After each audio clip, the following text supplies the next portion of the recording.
Bubbles the Poker Pro. So every Thursday night, my buddies and I gather at my place for our weekly poker night.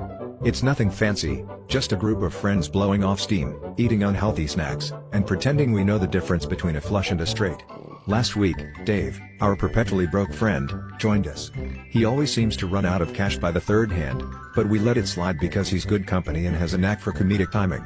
However, this time, Dave made his usual blunder of running out of chips earlier than usual and, in a moment of sheer panic, blurted out, "I'll bet my pet goldfish, Bubbles."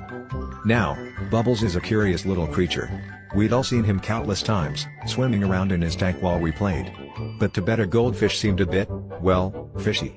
Nevertheless, we all chuckled and decided to humor Dave. We let him play one more hand with the understanding that if Bubbles won, he'd get to stay in the game. Here's where things started to get weird. With a flick of his fin, Bubbles somehow managed to signal Dave to fold every single time he was about to make a bad bet. It was as if the fish had a sixth sense for poker, and before long, Dave was raking in chips like he was the reincarnation of Doyle Brunson. As the night went on, we couldn't believe our eyes. It was like Bubbles knew exactly when to hold 'em and when to fold 'em, despite his lack of opposable thumbs or, basic cognitive abilities. The more chips Dave stacked, the more we questioned our own poker skills, and the room grew tense with the realization that we were being outplayed by a tiny aquatic animal. Paul even joked about setting up a fish tank at his place to see if he could train his own goldfish to play cards. It was surreal, and a little unsettling, but mostly hilarious.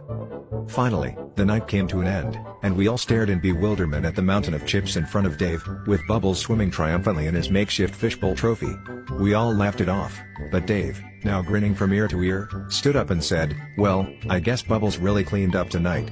As the room erupted in laughter, I couldn't help but think, maybe we should have been asking ourselves who really needed the fish tank all along.